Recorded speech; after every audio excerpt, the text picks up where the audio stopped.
Computer যখন আমরা উইন্ডোজের সাথে অন্য কোনো অপারেটিং সিস্টেম ইনস্টল করি ডুয়াল পোর্টে, ইনস্টল করার পর আমরা অনেকেই আবার এটাকে রিমুভ করতে চাই বা আনইনস্টল করতে চাই, সেটা আমরা অনেকে করতে পারি না। আমরা অনেকেই উইন্ডোজ থেকে পার্টিকুলার ওই ড্রাইভটি ডিলিট করে ফেলি, ডিলিট করে দিয়ে ভাবি এটা বন্ধ হয়ে গেছে, বা যখনই আমরা কম্পিউটার রিস্টার্ট করি দেখা যায় আবার সেই আগের সিস্টেমগুলো চলে আসে। তো কম্পিউটার কীভাবে শুধুমাত্র উইন্ডোজ রেখে অন্যান্য যে সকল ওএস রয়েছে সেটা কীভাবে রিমুভ করতে হয় সেটা আমরা প্রপারলি এখানে আলোচনা করব। সেটা আপনার ওবুন্টু হতে পারে, মিন্টওএস হতে পারে, লিনাক্স হতে পারে, বা অন্য অপারেটিং সিস্টেমও হতে পারে। শুধুমাত্র উইন্ডোজটি থাকবে অ্যান্ড উইন্ডোজের পাশে যেটাই আছে সেটা আমরা রিমুভ করে ফেলবো। তো বাকি বিষয় নিয়ে আমরা কম্পিউটার স্ক্রিন থেকে স্টেপ বাই স্টেপ আলোচনা করবো। আমি চলে আসলাম কম্পিউটার স্ক্রিনে। তো আমার এই কম্পিউটারের মধ্যে দুইটা অপারেটিং সিস্টেম রয়েছে বর্তমান সময়ে। একটা হচ্ছে উইন্ডোজ, অন্যটা হচ্ছে কালি লিনাক্স। এখন আমি চাচ্ছি উইন্ডোজ রেখে কালি লিনাক্স একেবারেই রিমুভ করে দেবো পার্মানেন্টভাবে, ওইটা আমার এখানে থাকবে না। এর পূর্বে একটা অপারেটিং সিস্টেম ছিল, এক্স্যাক্টলি নামটা মনে নেই, ওইটা আমি পার্মানেন্টভাবে রিমুভ করে নেই, জাস্ট যেখানে সেট আপ করেছিলাম ওই ফাইলটা কেটেছে, বাট বুট লোডারের মধ্যে কিন্তু স্টিল রয়ে গেছে এর আগেরটাও।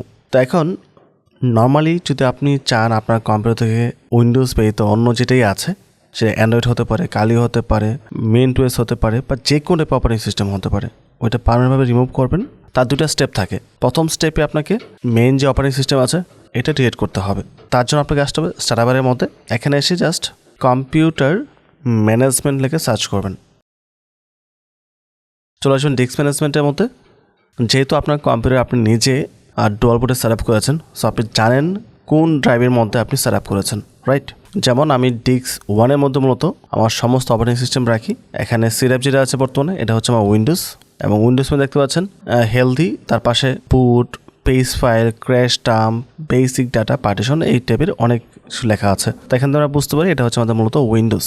এবং উইন্ডোজের পাশাপাশি এখানে থাকবে healthy EFI partition system. By the way এখানে একটা বিষয় বলে রাখা ভালো, এখানে আমি যে সিস্টেমটা দেখাবো এটা মূলত জিপিটি পার্টিশনের জন্য। যদি আপনার অপারেটিং সিস্টেম অনেক পুরাতন থাকে, মানে এমবিআরে আছেন, তাহলে সেটা এখানে সেম টু সেমভাবে কাজ করবে না, এটা ডিফারেন্ট থাকবে। সেটা বুঝবেন কীভাবে? জাস্ট ডিস্কের মধ্যে রাইট ক্লিক করতে হবে, মানে যেটা আপনার হার্ড ডিস্ক বা এসএসডি, তারপর প্রপার্টিসে ক্লিক করেন, তারপর দেখেন ভলিউমস রয়েছে, এখানে দেখতে পাচ্ছেন জিপিটি লেখা। সো যদি জিপিটি থাকে তাহলে এই ভিডিওটা আপনার জন্য পারফেক্ট, আর যদি এমবিআর থাকে তাহলে ওটা প্রপারলি কাজ করবে না, এটা ডিফারেন্ট থাকবে। এমবিআর জন্য আলাদাভাবে ভিডিও মেক করতে হবে, প্রথম আমাকে আমার হার্ড ডিস্কে এমবিআর কনভার্ট করতে হবে, তারপর আমার কাজ করতে হবে, বিকজ এমবিআর এখন আর ব্যবহার করা হয় না। এখানে 100 মেগার ড্রাইভ রয়েছে, এএফআই সিস্টেম পার্টিশন। এখান থেকে মূলত আমাদের যেই বুট লোডারের যে ফাইলগুলো থাকে ওখান থেকে ডাটা কালেক্ট করে, এটার মধ্যে রয়েছে ওটা। তারপর যে সি ড্রাইভ, প্রতিটা উইন্ডোজ সেট আপ করার পর একটা রিকভারি পার্টিশন থাকে, আর সেটা সম্ভবত এটা হতে পারে, নাও হতে পারে, আই ডোন্ট নো। তারপর এখানটা হেলদি ইএফআই সিস্টেম পার্টিশন রয়েছে, আর একটা এখানে রয়েছে প্রাইমারি পার্টিশন। তো আপনাদের ক্ষেত্রে এত বেশি থাকবে না, কারণ আমার এখানে 3টা বুটের ডাটা রয়েছে, যার কারণে বেশি ফাইল রয়েছে এখানে। তো যাই হোক, আপনার এখানে ডুয়াল বুট কোনটা আছে সেটা আপনি জানেন। যেমন এখানে 108 জিবি যেটা আছে এটা হচ্ছে মূলত আমার কালি লিনাক্স। এটাকে প্রথম আমি রিমুভ করে ফেলবো, এটা রাখারই প্রয়োজন নয়, এটা চলে গেলে আমার জন্য সুবিধা হবে বাকিটা কাজ করতে। তো এটা আমি রাইট ক্লিক করে ডিএর ভলিউমসে ক্লিক করছি, ইয়েসে ক্লিক করছি। আবার বলছে আপনি শিওর হয়ে নেবেন, যেহেতু আপনি সেট আপ করেছেন, আপনি জানেন আসলে কোথায় সেট আপ করেছেন, তো সেই অনুযায়ী আপনি এটা খুব ভালোভাবে বুঝতে পারবেন। আর এখানে পাশে একটা রয়েছে হেলদি প্রাইমারি পার্টিশন, এটাও সম্ভবত আমার পূর্বের যে অপারেটিং সিস্টেম ছিল ওইটার সাথে কোনোভাবে কানেক্টেড হতে পারে, এটাও আমি ফর শিওর, কারণ উইন্ডোজের রিকভারি ফাইল কখনো এত বড় হয় না। তো এটাও আমি ডিলিট করে ফেলছি। আমার মেজর যেটা ছিল এটা কেটে ফেলা হয়েছে, তো এটা এখন আনলোডেড স্পেস আছে। এখন আমি এই স্পেসটাকে চাইলে একটা ড্রাইভে রূপান্তর করতে পারি, মানে নর্মাল যেরকম ড্রাইভ থাকে এরকম ড্রাইভ করতে পারবো, নয়তো বা এটা আমার সিডাবের সাথে আমি অ্যাড করতে পারবো। যদিও এখানে মাঝখানে 2টা পার্টিশন রয়েছে, যার কারণে এটা সরাসরি অ্যাড হবে না, এটা অ্যাড করতে হলে আমাদের সফটওয়্যার ইউজ করে অ্যাড করতে হবে। সিডাবে রাইট ক্লিক করে দেখতে পাচ্ছেন এখানে এক্সটেন্ড ভলিউমটা কাজ করছে না, সুতরাং এটা এখানে অ্যাড হবে না, সরাসরি আমাদের সফটওয়্যার দিয়ে করতে হবে, নয়তো বা আলাদা একটা ড্রাইভ ক্রিয়েট করে ফেলতে হবে। তো অ্যাগেইন আবারও বলছি, আপনি শুধু একটা ড্রাইভ ডিলিট করবেন যেটাতে আপনি সেট আপ করেছেন। আমি 2টা করেছি বিকজ আমার একটা ড্রাইভ আগের ছিল, আগের অপারেটিং সিস্টেমের, যেটা আমি কালির আগেও সেট আপ করেছিলাম, যার কারণে আমি শিওর হয়ে ডিলিট করতে পেরেছি। সো আপাতত আমাদের এখানে কাজ কমপ্লিট, এখান থেকে আমি কালি লিনাক্স রিমুভ করে দিয়েছি। বাট এখন যদি পিসি রিস্টার্ট করি, রিস্টার্ট করলে কিন্তু আমাকে ওই কালির যে ফাংশনগুলো থাকে সেগুলো দেখাবে, ওখান থেকে আমাকে উইন্ডোজ সিলেক্ট করে ইন্টারপ্রেস করতে হবে, আদারওয়াইজ কিন্তু এটা ওপেন হবে না উইন্ডোজ। যদিও কালিও ওপেন হবে না, কারণ কালি মেন ফাইল কেটে ফেলছি। তো এখন যেটা করতে হবে, আপনি নর্মালি উইন্ডোজে চলে আসেন, আর জাস্ট কিবোর্ড থেকে শর্টকাট টাইপ করতে পারেন উইন্ডোজ বাটন প্লাস আর, এটা প্রেস করে সাথে রান চলে আসবে। এখানে টাইপ করতে হবে ডিস্ক পার্ট, এখান থেকে ইয়েস দিয়ে ইন্টারপ্রেস করবো। তো আমাদের ডিস্ক পার্ট সিলেক্ট হয়ে গেছে। এখানে আমরা টাইপ করব লিস্ট ভলিউম। তো আমাদের কম্পিউটার যতগুলো ভলিউম রয়েছে প্রত্যেকটা এখানে চলে আসছে। এখানে নিউ ভলিউম যেগুলো দেখতে পাচ্ছেন, হ্যাঁ এগুলো হচ্ছে আমাদের নর্মালি কম্পিউটার ড্রাইভ, মানে একটা হার্ড ডিস্ক রয়েছে স্টোরেজ হিসেবে যেটা আমি ব্যবহার করি। আর এটা হচ্ছে সি টাইপ, রাইট? তো এখানে একটা সি টাইপ রয়েছে, এটা হচ্ছে আমাদের বুট সিস্টেম। তারপর এখানে সি টাইপের নিচে FAT32 নামে একটা ড্রাইভ রয়েছে, যেখানে লেখা আছে সিস্টেম। তো আমাদেরকে মূলত এই FAT32 এবং যে সিস্টেম ইনপুটটা রয়েছে এখানে কাজ করতে হবে। যদি নিচে আরেকটা FAT32 রয়েছে যেটা হিডেন আকারে রয়েছে, তো হিডেন যেহেতু এটা আমাদের কাজে আসবে না, এটা দরকার নেই। এটা মেবি আসছে আমার পূর্বের অন্য ওএসের কারণে, যেটা আমি ডিলিট করে নিই পূর্বে। আমাদের যত ইনফরমেশন আছে সমস্ত ইনফরমেশন হচ্ছে এই FAT32 মধ্যে রয়েছে, যেটা 100 MB, এবং নর্মালি এটা 100 MB থাকে। তো FAT32 যেটা আছে এটা পাশে দেখেন কোনো প্রকার লেটার কিন্তু নেই এখানে। এখানে আমরা FGHIC দেখতে পাচ্ছি, বাট তারপরে কিন্তু কোনো লেটার নেই। তো কাজের জন্য আমাদেরকে লেটার অ্যাসাইন করতে হবে আগে। লেটার অ্যাসাইন করার পর তারপর আমরা কাজ করতে পারবো। তো আমি টাইপ করব সিলেক্ট স্পেস দিব, তারপর হচ্ছে ভলিউম। ভলিউম কত আছে এটা হচ্ছে ভলিউম 5, ঠিক আছে? তো আমরা 5 দিয়ে ইন্টারপ্রেস করব। তো আমাদের যে 5 নাম্বার ভলিউমটা আছে মানে FAT32 যেটা, এটা সিলেক্ট হয়ে গেছে। এখন একটা লেটার এখানে অ্যাসাইন করতে হবে। তো অ্যাসাইন লেটার, তারপর আমরা এখানে ইকুয়াল দিব একটা, তারপর লেটার নাম দিতে হবে, সেটা XYZ যা ইচ্ছে দিতে পারেন, জাস্ট প্রথম এগুলো বাদ দিয়ে। তো আমি দিচ্ছি আর দিয়ে ইন্টারপ্রেস করলাম। তো আমাদের লেটার অ্যাসাইন হয়ে গেছে বলতেছে। তো অ্যাসাইন করার পর আপনি জাস্ট এক্সিট করে ফেলেন, এখানে কাজ করতে হবে না। আমরা যদি ডিসপ্লেসে চলে আসি, দেখতে পাচ্ছেন এখানে আর নামে একটা ড্রাইভ চলে আসছে, যেটা আমরা নর্মালি ওপেন করতে হবে না, এটা ওপেন করার অপশন থাকবে না। এটা চেক করতে হলে আমাদেরকে অবশ্যই কমান্ডের থ্রুতে চেক করতে হবে। তো এখন চলে আসেন স্টার্টআপের মধ্যে, টাইপ করতে হবে CMD। তো কমান্ড প্রম্পট চলে আসছে, এখান থেকে আমরা রান এস অ্যাডমিনিস্ট্রেটর এটাতে ক্লিক করব, ইএসএ ক্লিক করব। তো সিস্টেম 32 আমরা আছি। এখানে আমাদের টাইপ করতে হবে আমাদের ড্রাইভ নেমটা। আমরা ড্রাইভ নেম কি দিয়েছিলাম আর, রাইট? তো আমি টাইপ করব আর, বড় হাতে দিয়েছি, কোলন দিতে হবে, ডাবল ডট যেটা, তার ইন্টারপ্রেস করব। তো আরটা আমাদের সিলেক্ট করা হয়ে গেছে। এখন আর এর ভিতরে কী কী আছে আমাদের দেখতে হবে। তো আমরা টাইপ করব DIR মানে ডাইরেক্টরি। তো আর এর মধ্যে দেখতে পাচ্ছেন বেশ কয়টা ফোল্ডার রয়েছে, তার মধ্যে আমরা যাব EFI। এখান থেকে আমাদের শুধু EFI যে ফোল্ডারটা আছে এটা অ্যাক্সেস করতে হবে।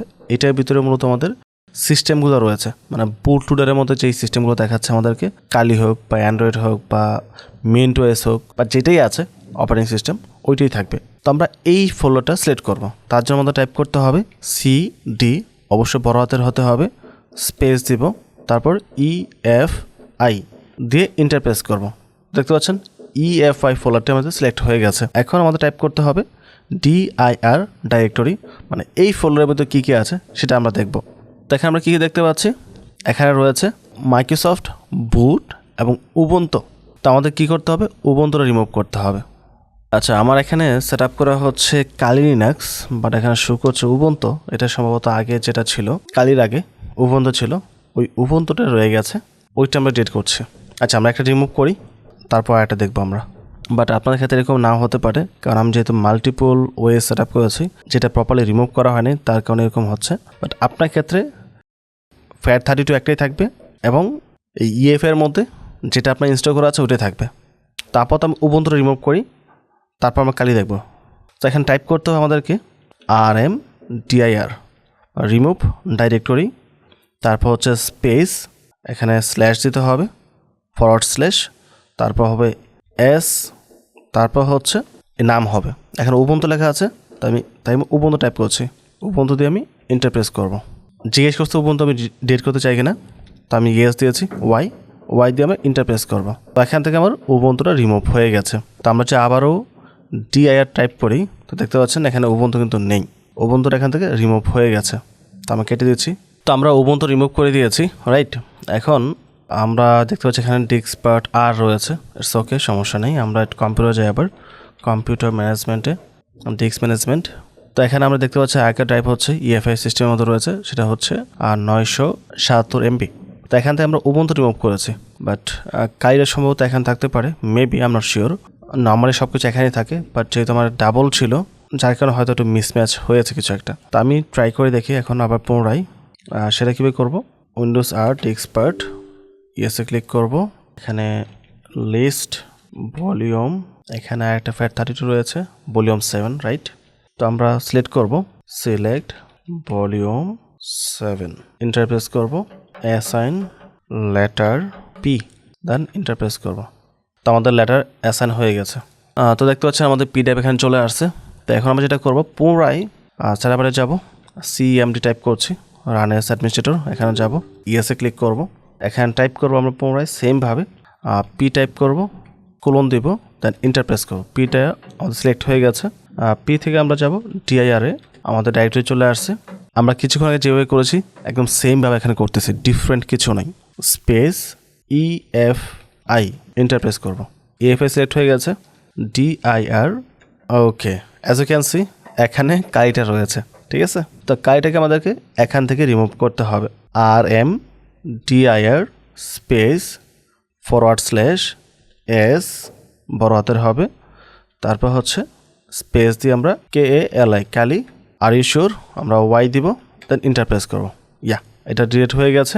এখন আমরা যদি আবার DIR দিই, দেখেন কালি কিন্তু এখানে নেই। তো আমরা কি করেছি, আমাদের কম্পিউটারে কালি প্লাস উবুন্টু মানে পূর্ব যেটা আমার ছিল, আমরা দুটো রিমুভ করেছি। যদি আপনাদের ক্ষেত্রে সেম কোনো বিষয় থাকে তাহলে প্রবলেমটা সলভ হয়ে গেছে। আর যদি সিঙ্গেল থাকে তাহলে প্রথম যেটা দেখিয়েছি ওইভাবেই কাজটা হয়ে যাবে। বিষয়টা একটু জটিল মনে হতে পারে, বাট ঠান্ডা মাথায় বিষয় দেখেন ভালোভাবে হয়ে যাবেন। এখন আমি পিসিকে রিস্টার্ট করবো, ও রিস্টার্ট করলেই আমরা দেখতে পারবো কালি উবুন্টু যেটাই ছিল সব কিছু রিমুভ হয়ে গেছে, শুধু উইন্ডোজটা রয়ে গেছে। কম্পিউটারকে আমি রিস্টার্ট করেছি, তো দেখতে পাচ্ছেন এখানে উইন্ডোজ 11 বুটলোয়ারটি চালু হচ্ছে। এবার কিন্তু অবন্ত বা কাইলিনাক্সের কোনো ফাংশন এখানে আসে নাই, ঠিক আছে। তো আই হোপ বিষয়টা ক্লিয়ার হয়েছে। ওভারঅল সব কিছু মিলে যদি ভিডিও ভালো লাগে অবশ্যই চ্যানেল সাবস্ক্রাইব করে পাশে থাকবেন এবং ভিডিওটিতে লাইক এবং কমেন্ট করতে ভুলবেন না। পরবর্তী টপিকে আবার কথা হবে। আসসালামু আলাইকুম।